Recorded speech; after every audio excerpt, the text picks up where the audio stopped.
Well, we've learned something new today, haven't we? Haven't we learned a new thing today, listener and viewer? Today it's like the Discovery Channel. We're all discovering together. Oh, like Open University. We could probably issue a certificate. It'd be, PhD level, wouldn't it? You would be. Yeah. Once you've watched 3 of our episodes, you can call yourself a doctor. So it always seems like Jo's a fool. She's not completely a fool, listener and reader. Reader. Okay.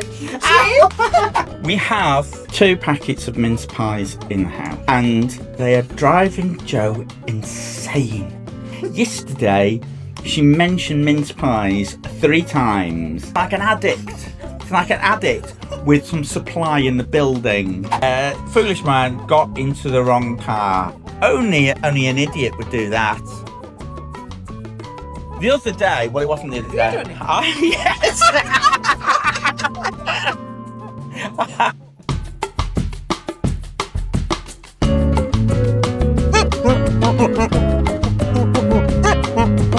I'm buzzing this morning, if I'm honest. You're buzzing? I'm buzzing. You had the sounds on upstairs. I did. And I enjoyed it. It's got me right in the mood. I've had a little dance. Got you aroused? I don't know if I'm aroused. I'm quite perky. I think I'm perky today. I'm perky and I'm ready. Because on the last episode... Perky and ready, that's how I like it. Some of the listeners, and possibly some of the viewers, might have thought I was a bit flat last time. But I was a little bit peaky. But today, I am perky. Peaky and perky. Peaky last time, perky this time. So that won't betide you anyway, everyone. My face then was because my wreath on the front door nearly took off. We've got a storm. The wreath was nearly on the roof. Well, it would be if it wasn't for that hook on the back of the door. It's yes. When we fall off, it wasn't for the hook on the back of the door. I did it again. Didn't I went for a walk in Storm Bram. You did. You warned me that there was a danger of life rather than the danger to life. I was wondering, where the danger of life. Maybe this is where all the Christmas babies come from. What? Because people go, oh, I'm not going out in that. Let's stay in bed a bit longer. So what happens? Stuart people. Hello, Christmas baby. That is probably what happens. Yeah. Because there's definitely... Danger of life. So beware. There's a danger of life. There's a danger of Think life. about what you're doing. Just make sure you're ready for the consequences of any... There is a glut of September birthdays. Exactly. And October's. So those dark nights. Danger of life. Unplanned. But I meant a danger to life. Yes. And I'm glad you brought your life back home safely. Yes. With a very wet coat. Any walk you come back from is a good walk. No. I was sodden, though. But you were sodden. No, your coat's sodden. I'm completely sodden. I've got some bulbs for the garden. How large is our gardening demographic? What would you say the numbers are? In the future, when we're blinking viral, when people come back and look at the early episodes, people come back and look at the earlier episodes. Yeah, there'd be hordes, won't there? Yeah. What at any point? Hordes. That is the word to describe all of our audience metrics, isn't it? Hordes. Planted them yesterday. I was very happy with myself. So I had a fork. I lifted it. I got a nice big sod up in the air quickly before it all fell. Took the bulb under, dropped it down, give it a bit of one of them to break up the sod. Sodden is the word of this episode. So I give it. Put that in the title. Sodden. Sodden even more solid. Oh no! Wrong. It's gone too far. They looked perky. Bit like myself this morning, and got a little bit of growth on top. So then, anyway, I considered should I wet them in. But I'd looked at the weather forecast and rest assured, Storm Bram is doing all my work for me today. Smug gardening, that is. Smug.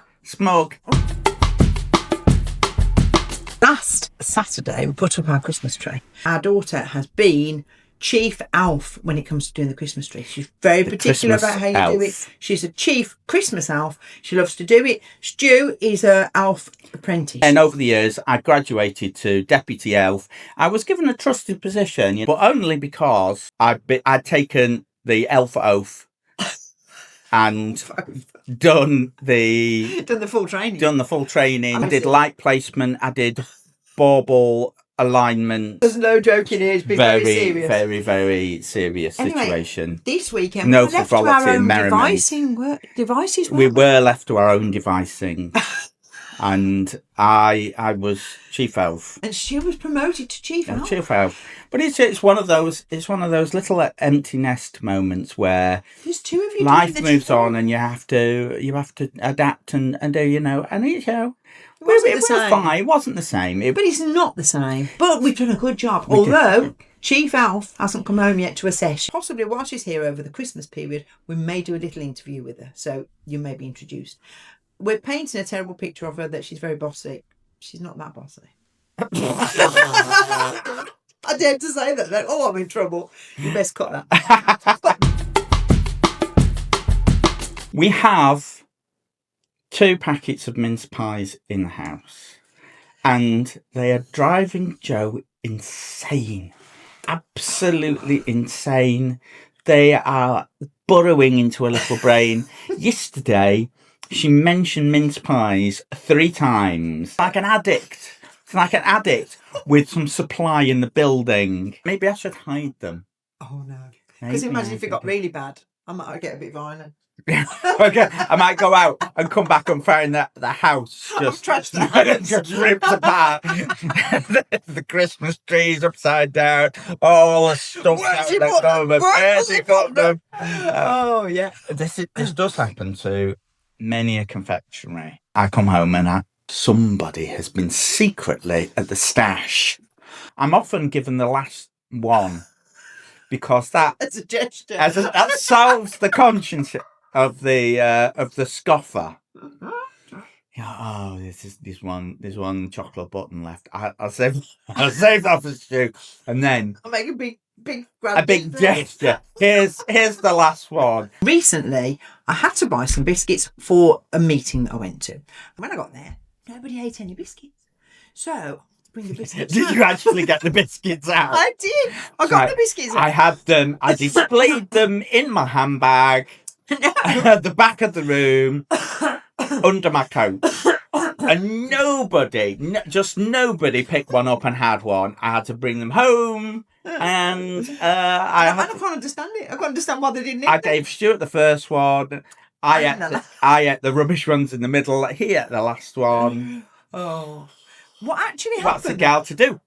I brought them home and I knew what was going to happen, but secretly I was a bit excited. So I think maybe as a little mini feature, what we could do, I could put up a little chart of the number of remaining mince pies this episode. Current it's 12 now. Current 2 boxes, 12. Current supplies, 12 mince pies. And then next episode, I'll put up another graph. We're also working our way through a big panettone. I'm not sure if that's how you say it, but those big Italian bready thing. I think it's leavened bread or something. I could be making that up. No, probably not. Let's ask an AI. How is panettone made? Panettone is traditionally made with leavened bread, using yeast to get its tall dome shape and signature fluffy texture. What makes a bread a leavened bread? A bread is leavened when something causes it to rise. So most bread that isn't a flat bread is a leavened bread? That's generally true, yes. Most common breads like sandwich bread, baguettes, and many rolls use leavening agents to achieve their texture. But it's leavened. Yes. But it's a cake. A leavened That's the cake. difference, isn't it? Because a cake that's been leavened like a bread. Like a bread, which is why it's got that more bready texture. Well, we've learned something new today, haven't we? Haven't we learned a new thing today, listener and viewer? You're learning stuff all the time watching us. It's just an education. Previously, it was like a BBC wildlife programme. Today, it's like the Discovery Channel. We're all discovering together. It's like the Discovery Channel. Oh, people's minds are just going to be so expanded. Yeah, look at that level. Like Open University. We could probably issue a certificate. It'd be, PhD level, wouldn't it? You would be. Yeah. Once you've watched 3 of our episodes, you can call yourself a doctor. I've learned a thing. I've learned a thing. So it always seems like Jo's a fool. She's not completely a fool, listener and reader. Reader? Okay. You pulled it back. You pulled it back.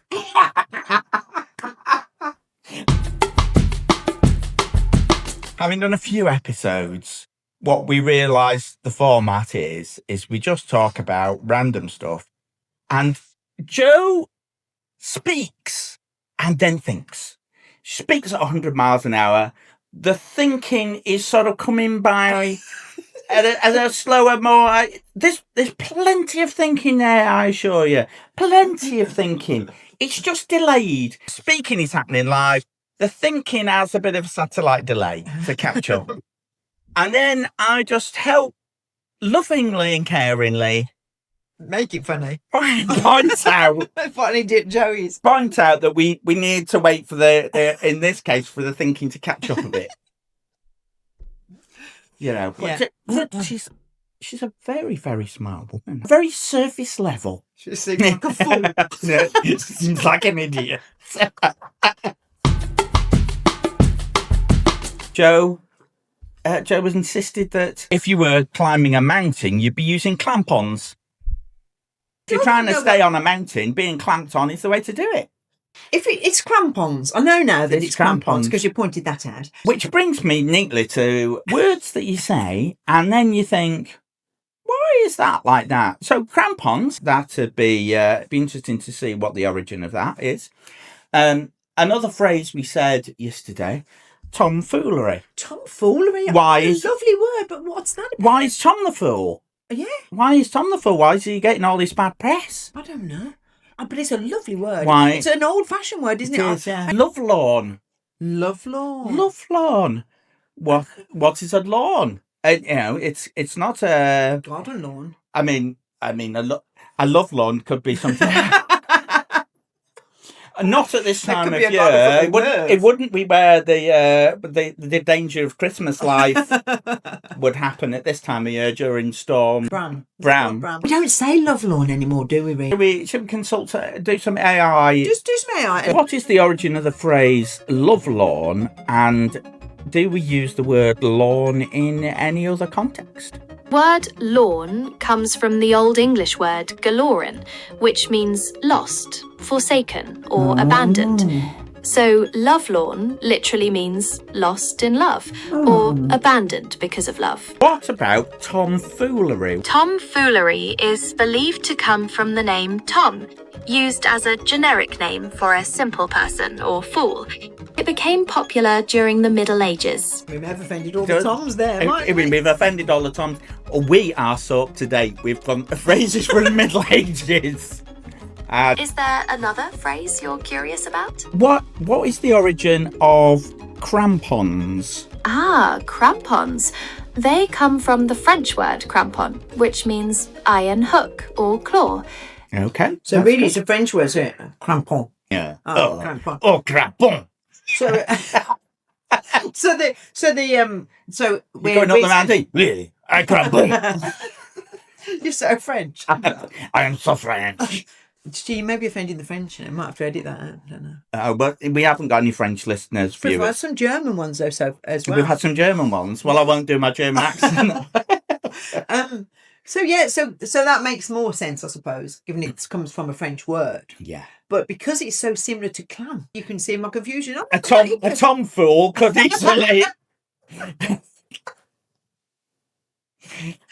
easily mix it up. Oh.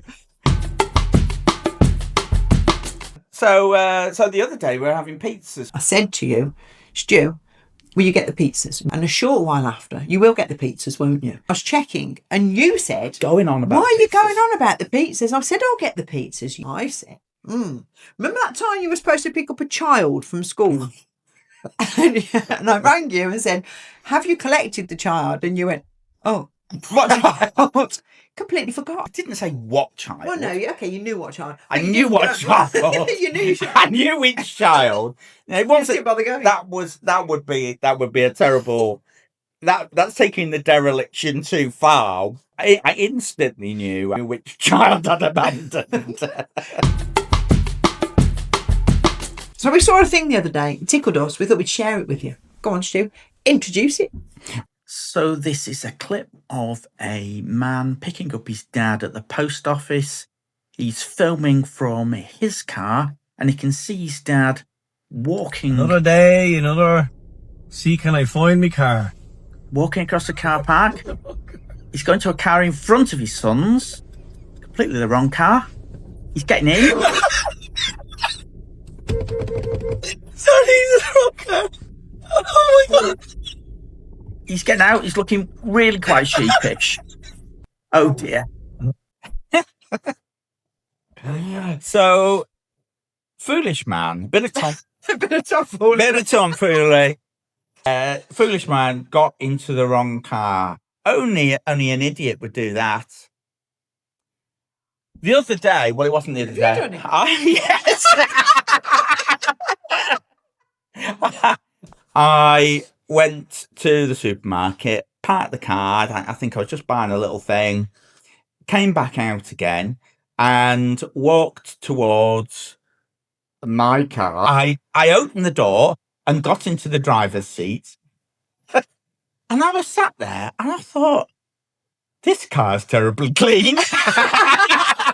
Possibly be ours. Has Joe hoovered this or something? She cleaned it? Because I don't remember it being this clean. And the more I looked around, the more I thought... Were you just sitting there in the car? I was sat there in the driving seat thinking, this car is ever so clean. So I thought, and so I got back out of the car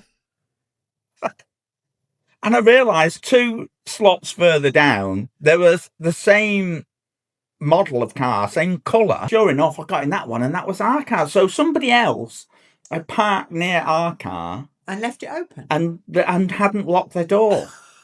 And I just got in.